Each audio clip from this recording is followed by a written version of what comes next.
હાજી હાજી હાજી હાજી મયુરભાઈ મહેતાનું ફૂલ ફેમિલી બધા જ મેમ્બર અત્રે ઉપસ્થિત છે. મયુરભાઈ અહીંયાથી હેન્ડલિંગ કરી રહ્યા છે, અહીંયાથી એમની ડોટર હેન્ડલિંગ કરી રહી છે, સાથે આ ભાઈ છે. બધા જ મેમ્બરો માટે એકવાર જોરદાર તાળીઓ છે પ્લીઝ. આપણે જેવું મોહસિનભાઈએ જે વાત કરી ને, આપણે જેટલું માનીએ છીએ ને મિત્રો, સહેલું નથી. એક ઇવેન્ટ અને એ પણ હેમુ ગઢવી હોલમાં, એ પણ આવા ઠંડીના માહોલમાં, અને એમાંય મોહસિનભાઈએ ભજીયા યાદ કરાવ્યા હોય અને પછી અહીંયા બેસવું અઘરું છે. એટલે ખૂબ સારી મહેનત બધા લોકો કરી રહ્યા છે. એકવાર તમારા બધા માટે એકવાર જોરદાર તાળીઓ થઈ જાય પ્લીઝ. નેક્સ્ટ સોંગ લઈને આવી રહ્યા છે રોયલ એકેડમીના, કે જેમને ગાયકીમાં વિશારદ કરેલું છે અને એ વિશારદ પછી 2 વર્ષ અલંકારના આવે, એ અલંકાર પણ એમને કરેલા છે. સાથે સાથે સેન્ટ મેરી સ્કૂલની અંદર મ્યુઝિકના પોતે લેક્ચરર છે. મંચ પર આમંત્રિત કરવા જઈ રહ્યો છું વિભા દવે ઠાકર. Please welcome. એમની યુટ્યુબ ચેનલમાં પણ ઘણા બધા વિડીયોઝ એમને અપલોડ કરેલા છે અને એમનો વોઇસ આપે સાંભળ્યો. હજી પણ એમની ગાયકી આપ સાંભળશો અને તાલીઓથી વધાવીશો. આપના સમક્ષ ગીત લઈને આવી રહ્યા છે નિગાહે મિલાને કો જી ચાહતા હૈ. Thank you.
Thank you so much Vibhaji.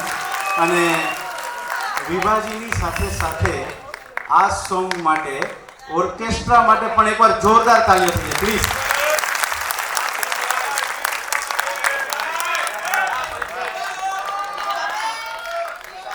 હાજી હાજી કિરીટભાઈ, આપણા કિરીટભાઈ, બરાબર છે.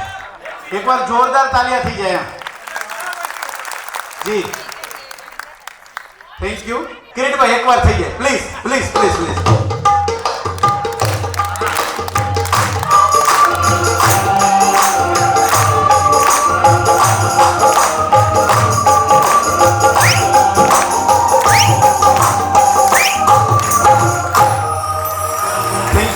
Thank you Kiritji, thank you. ખાસ કરીને સીએમ સાહેબને 1 મિનિટ હું મંચ પર આમંત્રિત કરીશ.